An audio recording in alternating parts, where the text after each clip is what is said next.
साथियों नमस्कार, स्वागत है आपका हमारे YouTube channel study circle with BP में। हम चर्चा कर रहे हैं संस्कृत की पेडागोजी की। मध्य प्रदेश शिक्षक भर्ती वर्ग 3 के लिए काफ़ी महत्वपूर्ण है। आप सभी से रिक्वेस्ट है, यदि आपको वीडियो पसंद आए तो इसको लाइक कर लें, साथ ही हमारे चैनल को सब्सक्राइब कर लें ताकि समय समय पर आपको ऐसी वीडियो मिलती रहें। शुरू करते हैं संस्कृत की पेडागोजी के बारे में। सबसे पहले नंबर पर क्या कहा गया है कि इसमें जो बताया गया है कि संस्कृत भाषा को व्यवहारात्मक कैसे बनाए। संस्कृत पेडागोजी को व्यवहार परक कैसे बनाए। संस्कृत भाषा को व्यवहार परक बनाने का मतलब है कि इसको हम अपनी दैनिक जीवन में कैसे उपयोग में लाएं।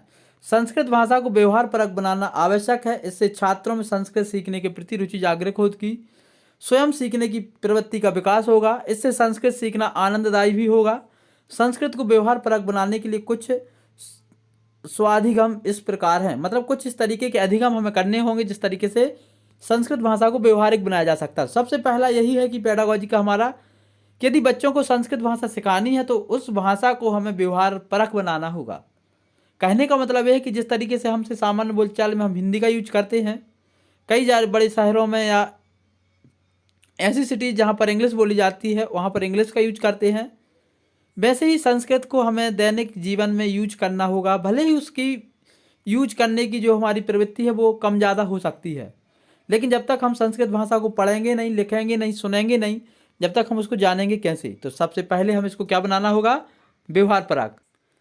साथियों आगे देखते हैं, इसमें बताया गया है कि छात्रों के बोलचाल में प्रयुक्त भाषा में संस्कृत का प्रयोग यथा छत्तीसगढ़ी में रांधना को संस्कृत में रंध धातु से बना हुआ है, शब्द बनता है रंधयति।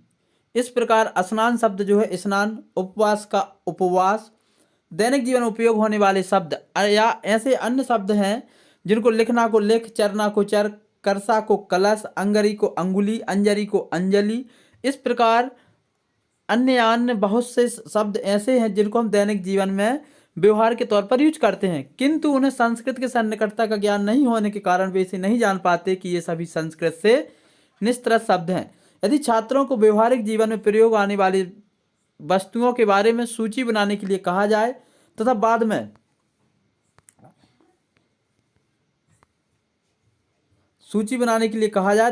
में संस्कृत से उनकी समीपता का पता लगाया जाए तो अनेक शब्द संस्कृत के निकट होंगे। मतलब इसका सीधा सा उद्देश्य है कि हम व्यवहारिक जीवन में बहुत सारे संस्कृत शब्दों का यूज करते हैं, लेकिन हमें ये पता नहीं होता कि ये शब्द संस्कृत के हैं या हिंदी के हैं। तो सीधी सी बात है कि हमें बच्चों को इस तरीके से सिखाना है कि उनको ये पता चले जब वो शब्द यूज करें कि हम संस्कृत भाषा का शब्द यूज कर रहे हैं।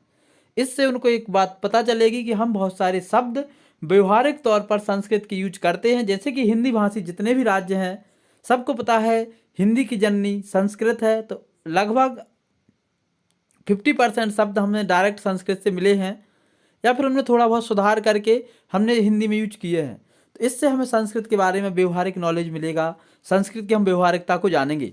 आगे इसको एक डायग्राम के माध्यम से बताया गया है। कुछ क्रियापरक शब्द दिए गए हैं, कुछ संज्ञापरक शब्द दिए गए हैं। जैसे क्रियापरक शब्द ऐसे जो कि हम कार्य के माध्यम से करते हैं, जैसे रंधती को इसमें लिखा है रंधयति। रंधयति मतलब होता है सानना। स्नान सबको पता है स्नाति, स्नान मतलब स्नान करना, नहाना। उपवास उपवसति मतलब पास में बसने वाला। लिखना मतलब लिखति, लिखना। चरति मतलब चरना या चलना। सरप सरति सरपहा मतलब सरप मतलब खिसकना या सरकना जिसको हम बोलते हैं। इस तरीके से देखिए इतने क्रिया शब्द हैं जो हमें डायरेक्ट संस्कृत से मिले हैं और इनका हम यूज भी करते हैं। कुछ संज्ञापरक शब्द जैसे अंगरी, अंगरी जो होती है इसको हम बोलते हैं अंगुली। जैसे हिंदी में अंगुली यूज करते हैं, इनको अंगरी बोलते हैं। अंजरी, अंजरी को हम अंजलि, जो हमारे हाथ का जो हथेली होती है इसको हम अंजलि शब्द का उपयोग करते हैं। कपाट सबको पता है, जो हमारे दरवाजे होते हैं उसको कपाट को कपाटम भी बोलते हैं। भात मतलब भक्तम, भात शब्द भक्तों के लिए यूज किया जाता है। इस तरीके के जो व्यवहारिक शब्द हैं इनको हम जब यूज करेंगे तो हमसे बहुत सारे संस्कृत शब्द जो हैं हमारी दैनिक जीवन में यूज होने वाले हैं वो हमें आने लगेंगे। दोस्तों जो आगे बताया गया है, आगे दूसरा जो हमसे बताया गया है कि देखो सबसे पहले तो हमें यही ध्यान रखना है कि संस्कृत भाषा को व्यवहारिकता में यूज में लाना है और हमें ऐसे ही प्रश्न को टिक करना है या ऐसे ही ऑप्शन पर राइट टिक करना है जहां पर स्पष्ट लिखा हो कि हमें किसी भी चीज़ को व्यवहारिकता से, दैनिक जीवन के अनुभव से, हमारे दैनिक लाइफ से, आसपास के परिवेश से जो ऑप्शन सन्निकट मिले उसी पर हमें राइट टिक करना है। दूसरा है हमारा बच्चों में भाषाई कौशलों का विकास। जब हम बच्चों को संस्कृत भाषा सिखाते हैं तो हमें भाषाई कौशलों का विकास सिखाना होगा। जैसा कि इसमें स्पष्ट बताया गया है, सुनना, सुनना को बोलते हैं लिसनिंग, बोलना को बोलते हैं स्पीकिंग, पढ़ना को बोलते हैं रीडिंग और लिखना को बोलते हैं राइटिंग। इसलिए संस्कृत भाषा के या हर भाषा के सीखने का जो क्रम है वो यही है, LSRW। इसी क्रम में संस्कृत भाषा हो, हिंदी भाषा हो, इंग्लिश भाषा हो या दुनिया की कोई भी भाषा हो, इसी क्रम में सीखी जाती है। सबसे पहले हमें क्या होता है, छात्रों में जो इस क्रम में छात्रों को विकसित करना होगा, छात्र स्वयं मुक्त कौशलों का विकास कर सकें। इसके लिए उनको स्वाधिगम इस प्रकार है, उनको जो बच्चे स्वयं सीख सके इसके लिए हमें इस तरीके के अधिगम का यूज करना होगा। सबसे पहले सुनने का अभ्यास। सुनने का अभ्यास कराने के लिए संस्कृत की छोटी छोटी कहानियों को सुनाकर श्रवण का अभ्यास कराया जा सकता है। सबसे पहले बालकों को हमें छोटी छोटी इस तरीके की संस्कृत की चीज़ें सुनानी हैं जिनको सुनकर के बच्चों को याद हो जाएं। तत्पश्चात छात्रों को सुनाने का अवसर शिक्षक द्वारा दिया जाए। पहले छात्रों को हम सुनाएं, फिर साथ छात्रों से कहें कि अब आप हमें सुनाओ, आपने जो सुना। यह कार्य छात्रों के द्वारा संपन्न कराया जाए। इससे सही श्रवण क्षमता का विकास होगा। मतलब बच्चे जब ध्यान से सुनेंगे तो फिर उसको सुनाने का प्रयास करेंगे और जैसे ही पहले वो सही से सुन लेंगे उनकी लिसनिंग कैपेसिटी काफ़ी अच्छी होगी। जितनी अच्छी लिसनिंग कैपेसिटी होगी तो उनका कैप्चरिंग पावर बहुत अच्छा हो जाएगा, उतना ही अच्छा उनका फिर स्पीकिंग पावर होगा। तो दूसरे नंबर पर उनको हमें बोलने का अभ्यास कराना है। संस्कृत के किसी भी सरल अनुवृत्ति का चयन कर सकें। अनुवृत्ति मतलब होता है पैराग्राफ। किसी संस्कृत के एक छोटे से पैराग्राफ का चयन करके उसे शुद्ध उच्चारण का अभ्यास कराया जाए। इसमें उन्हें शुद्ध उच्चारण क्षमता का विकास होगा। इससे बच्चों के अंदर बोलने का विकास होगा। कई तरीके के ऐसे शब्द हैं जिनको हम आज भी गलत यूज करते हैं। जैसे कि हम ताकत शब्द की जगह कई सारे लोग ताकत यूज करते हैं, जबकि ताकत शब्द नहीं होता, शब्द होता है ताकत। ये हम दैनिक जीवन में यूज करने वाले शब्द है जिसकी हम बर्तनी बिगाड़ चुके हैं। जैसे एक शब्द बनता है बाजार, कई सारे लोग बोलते हैं हम बाजार जा रहे हैं। दोस्तों बाजार नहीं होता, शब्द होता है बाजार। इस तरीके के जो हमारे शब्द हैं इनको हम जब सुधारेंगे धीरे धीरे हमारा जो है भाषा कौशल भी विकसित होंगे। आगे दो हमें बोलने का अभ्यास कराना है। तीसरे नंबर पर छात्रों को शिक्षक द्वारा स्वयं के वाचन के पश्चात पढ़ने का पर्याप्त अवसर प्रदान किया जाना चाहिए। पहले शिक्षक वाचन करे, फिर छात्रों को पढ़ने के पूर्ण अवसर दे। सरल कहानियाँ, सुभाषित श्लोक पठन अभ्यास के लिए उपयुक्त होंगे। हमें क्या पढ़ाना होगा बच्चों को, कोई क्लिष्ट चीज़ नहीं पढ़ानी है। क्लिष्ट चीज़ यदि हम बच्चों को पढ़ाएंगे तो वो उनको नहीं सीख पाएंगे। हमें बच्चों को सरल चीज़ें पढ़ानी है ताकि उनकी पढ़ने के प्रति रुचि जागृत हो, उनके अंदर मोटिवेशन आए कि हमें हाँ पढ़ना बहुत अच्छा लगता है।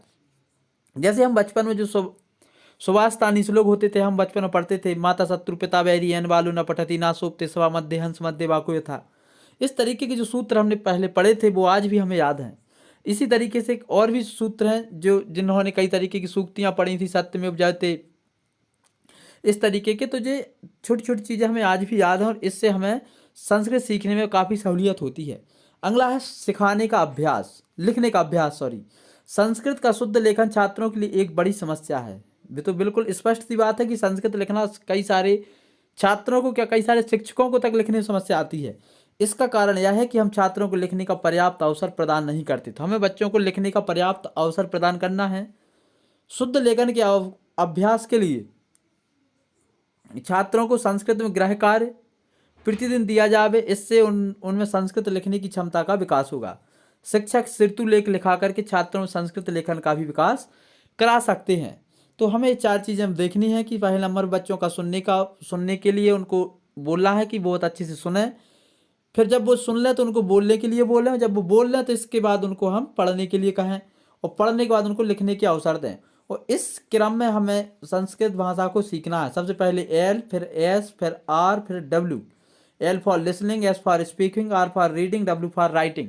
ये जब क्रम आ जाएगा तो बच्चे संस्कृत भाषा को सीखने लगेंगे। और आज के इस वीडियो में हम सिर्फ इतना ही पढ़ेंगे। आगे की वीडियो के लिए आप हमारे चैनल को सब्सक्राइब कर लें। वीडियो पसंद आया तो इसको लाइक कर लें ताकि संस्कृत भाषा की शिक्षण पेडागॉजी आपको पूरी मिल सके, जो मैं आपको पूरी सही तरीके से पढ़ाने की कोशिश करूँगा। हाँ दोस्तों, एक कमी यहाँ पे आपको देखने को मिल सकती है कि हमारे यहाँ पर कोई डिजिटल बोर्ड नहीं है, बड़ा मंच नहीं है, क्योंकि हम सीमित संसाधनों में आपको अध्यापन का कार्य करा रहे हैं। तो आप लोगों के जो सहयोग की आवश्यकता है कि आप इसी में एडजस्ट करके पढ़ें। और मुझे किसी से कोई आर्थिक सहयोग नहीं चाहिए, सिर्फ यही कि आप लोगों का इतना ही सहयोग बना रहे कि आप इस तरीके से पढ़ने के लिए तत्पर रहें, क्योंकि दोस्तों जो हमें पता है तत्परता ही सबसे बड़ी चीज़। जब आप यदि तत्पर हैं तो संसाधन मायने नहीं रखते। सबसे पहले हमारी तत्परता होनी चाहिए। जब हम तत्पर हो जाएंगे तो हमारे लिए संसाधन कम ज़्यादा हो सकते हैं, लेकिन हमारी तत्परता उन संसाधनों को दरकिनार करते हुए हमें सीखने की तरफ आगे के लिए प्रेरित करेगी। तो आज के इस वीडियो में इतना ही। आपको वीडियो कैसा लगा कमेंट करके जरूर बताएं। ऐसी रेगुलर वीडियो चाहते हैं तो इसको ज़्यादा से ज़्यादा शेयर करें। आज के इस वीडियो में इतना ही। जय हिंद।